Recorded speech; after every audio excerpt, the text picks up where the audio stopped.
Here's a quick introduction to the wonder world of 19th century French painter, Pointillist, and Post-Impressionist Georges Seurat. That's ravishing works. Les Grands Jetés in 1886, Young Woman Powdering Herself, 1890. The young woman was really Seurat's lover. And then Les Poseuses, or the models between the two, in 1888.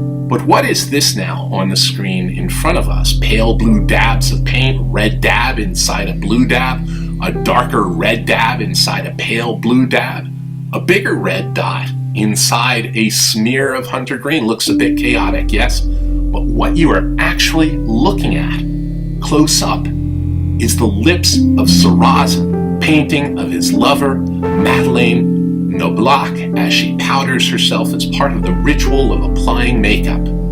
Use dabs of green and blue and yellow along with pinks and various reds to paint your lover's lips, and you're not going to get it right. You need to adhere to the principles of complementary colors, principles of how colors interact with each other, not the general principles, but the specifics of how color theories work. What I'm saying is Seurat was not just using general principles of color theory, but he paints with a highly deliberate and scientifically determined specificity governing how colors interact with the colors around it. And what are the general theories behind these specific choices of what dabs of paint to use? First principle, the way we perceive color and the brightness of that color is very much determined by the colors surrounding it. Second, mixed colors absorb more light and so reflect less light back at the viewer. So find a way to paint a picture with pure colors and you have a brighter, more luminous painting. Third principle is that if the dots or dabs of colors are small enough, or if we are far away enough from the image, the eyes blend the colors together. Now, it's 1880, and an extreme close-up of Seurat's painting looks garish with its bold and seemingly random application of colors. An ordinary close-up says worlds about Seurat's highly deliberate and scientifically informed application of paint according to specific rules of color theory and how one color transforms the way we see another. But at a distance, the painting feels like a visual love poem to his Madeleine, the whole painting radiating a quality of luminosity. He has bathed his lover in light, making it a deeply tender and humane painting. So, in this 1890 work, objective science and subjective matters of the heart are not opposites at all, but rather engaged in an intimate, slow dance together. And what else? Well, since Seurat has painted Madeleine's lips not with red paint, but with dabs of different shades of red, along with dabs of blue and yellow and little smears of green, what we think we see looking at the radiant loveliness of the painting is definitely not what is actually there.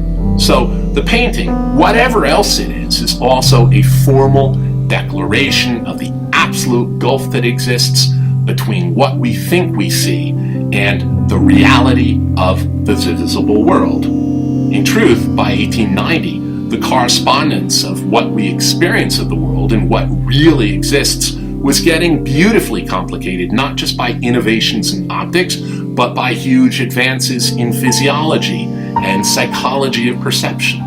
All insights Seurat has used to bathe his lover in light. And then just what is Madeleine doing in the painting? She is powdering her face in the midst of applying makeup.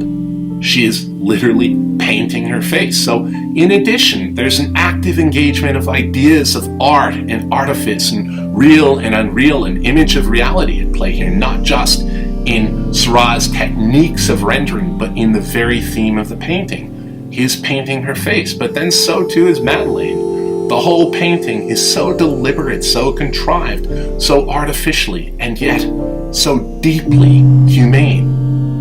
Red lips or pale skin actually composed of swatches of color that look nothing like the colors in the painting we see, an endless fascination with perception and the visible world, and through that, finding a specifically regulated way of bathing your lover in light and luminosity.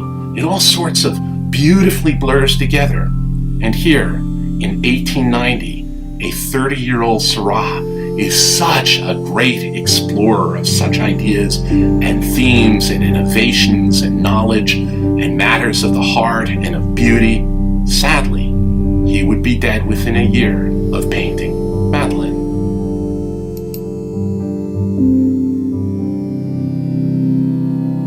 Completed in 1886, this is Seurat's Sunday Afternoon on the Island of Le Grand Jatte.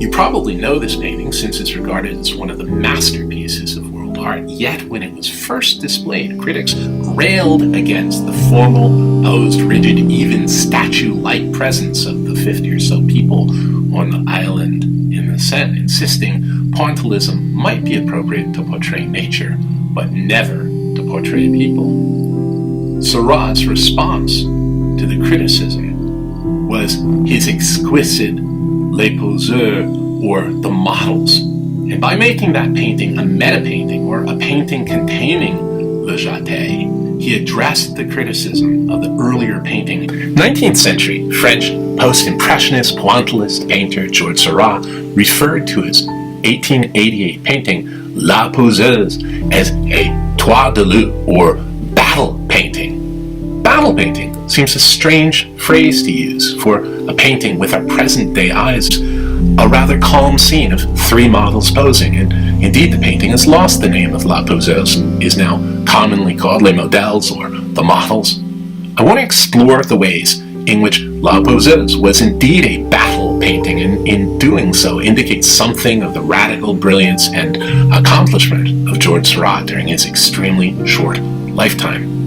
La Poseuse was a vastly articulate, radical, contentious, and highly informed, and most of all, quite deliberate declaration of at least 6 major points. First, the absolute gulf between what we think we see and the reality of the visible world. Now, this may seem obvious these days. We're in kindergarten. One learns about optical illusions, then later learns about rods and cones, and later about after images, and then later on still to the immense role of the brain in filtering and supplementing and even reconfiguring everything we think we see with our eyes. But it was a vital and intensely contested subject in 1888.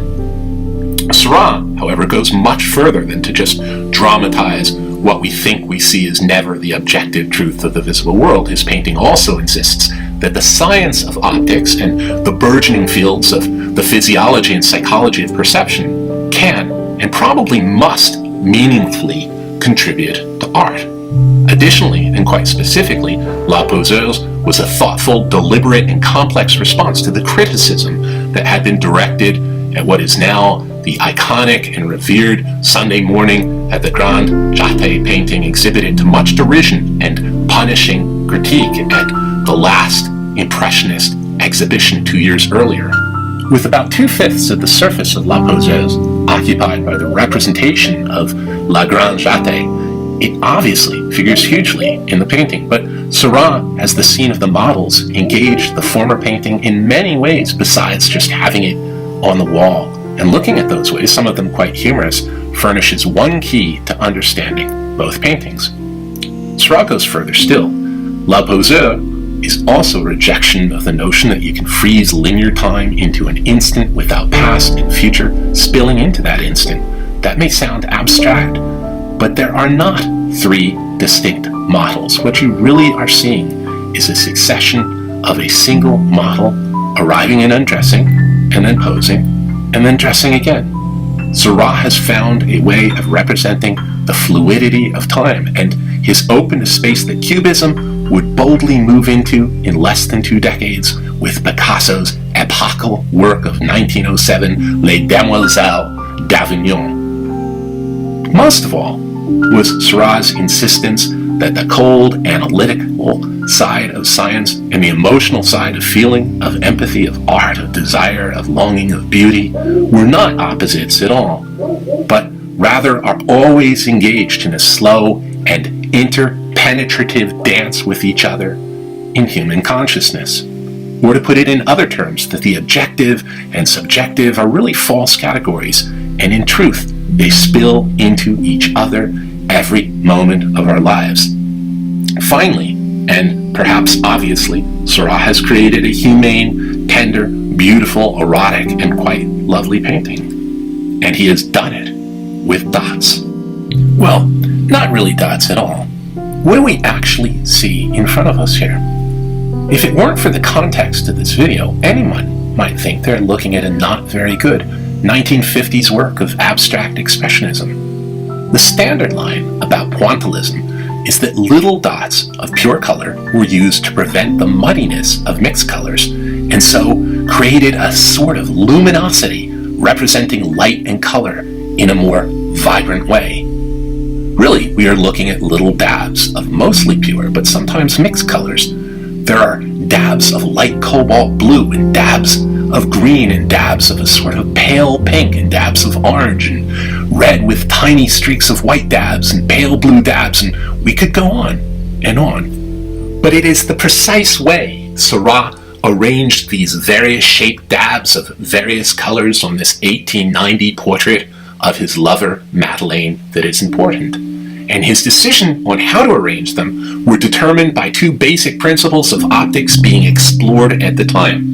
The first principle is that our experience of any color is utterly conditional on the color surrounding it. Think of those optical illusions where you see a light green circle surrounded by a dark field, next to it a dark green circle surrounded by a light field, and we are told that the light circle and the dark circles are identical, but regardless of how much we understand the optics and science behind the illusion, the light circle and the green circle don't look anything alike. But when the background is taken away, they're revealed as being identical. Add color into the mix, and it's just a wild and endless tale of our experiencing color always being determined by surrounding colors. And the second basic principle is that given sufficiently small dots or sufficient distance away from those dots, the observer will blend colors together. Let's return to Seurat's 1888 Les Poseuses, now known as the Models. If you want to see it in person, you have to go to the Barnes Foundation in Philadelphia, which is both museum and learning institution and truly one of the most delightful gatherings of art in the world. It is the labor of a lifetime of love by Albert Barnes, who started collecting art in 1902, later visiting and purchasing key Matisses from the home of Gertrude and Leo Stein, later still meeting Picasso, Modigliani. He arranged his purchased artwork with endless care to how each work related to the other on the walls, and that arrangement has been respected through to the present day. So, if you love art, this room is worth a gasp, with Renoirs on the right and some of the greatest Cézannes, including the card players in front of us, and it fascinates me that he chose to arrange Seurat with Cézannes, because I really think those two were the great innovators when it came to transforming and enriching the ways we experience the visible world. Let's return for a moment to Seurat's 1886 Le Grand Jatte, or Sunday Afternoon on the island of Le Grand Jatte, which is a strip of land literally in the middle of the Seine. When Seurat exhibited the painting at the 8th and final exhibition of Impressionism in May of 1886, his work came under a lot of criticism. Critics didn't like the stiff and mannered poses of its nearly 50 people. The poses were said to be monumental, resembling classical sculpture like the Parthenon frieze. That the figures seemed static, frozen, and monumental was very likely precisely what Seurat meant to convey. After all, Seurat did have some relationships with anarchists and revolutionaries, and these were radical and insurrectionist times. Why not give this socially mixed group the same monumental treatment usually reserved in classical times for the great and the famous? Other critics pointed out that while the pointillism was appropriate for landscapes, it was not a technique fit for rendering the living, breathing human beings in the painting. Criticism must have burned. Comparing the two works, it's clear that at least in one way, Models, in Seurat's phrase, is a battle battle painting simply because of the way it directly engages what the critics had to say about La Jatte. Pointillism is too static, too frozen to represent people, they said of La Jatte. Seurat responds beautifully with his three figures, casual and fluid in gesture, very much alive rather than frozen and monumental, and there's a sensitivity to them as well. Frozen in time, they said of La Jatte, by representing a single model as she goes through first her undressing, and then her posing, and then her dressing to leave. His figures are not only fluid in their stance, but Seurat has found a way to capture passing time itself, creating a sort of narrative, distilling fluid and passing time into a still image. In one sense, it anticipates the Cubism of 19 years later, which is like a Muybridge motion photograph all collapsed into a single frame, the snap, snap, snap, snap of the photographer or painter's eye, capturing multiple views and change of position over time and really capturing motion itself and distilling it all into a single moment. There is such a sense in which Seurat achieves this in models. So here we are, back in the familiar Sunday afternoon world of La Grande Jatte. In front of us is the woman with the umbrella and the enormous bustle, the girl with the flower. And in this familiar world, we know that off to the left is a woman with a red umbrella next to the child dressed in white, and boaters in their sailboats on the Seine.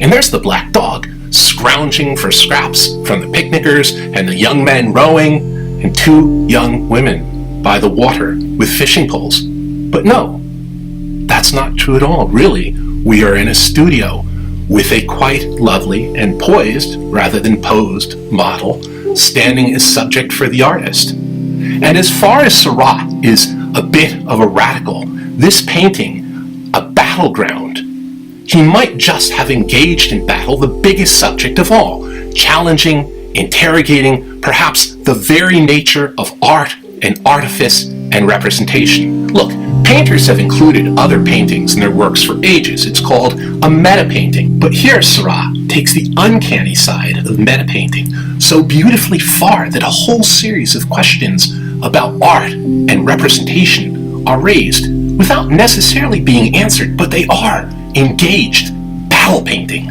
There's something a bit dizzying about a meta-painting where the painting within the painting occupies a third of the canvas. In that whirligig swirl between artist and the subject of the painting, what is the status of this painting within the painting? It raises so many fundamental questions about representation, perception, and the act of painting itself. At any rate, it's a sort of acetylene, incandescent accelerant to the multi-dimensional dialogue between the two works. There's a wide range of classes in La Jatte, and the woman with the monkey on a leash has come under special focus almost since the painting's creation. On the surface, she seems upper class and willing to display the latest Parisian fashions, in this case sporting an enormous bustle. But some commentators have suggested she's really a prostitute with a monkey as a sort of signature hook for customers.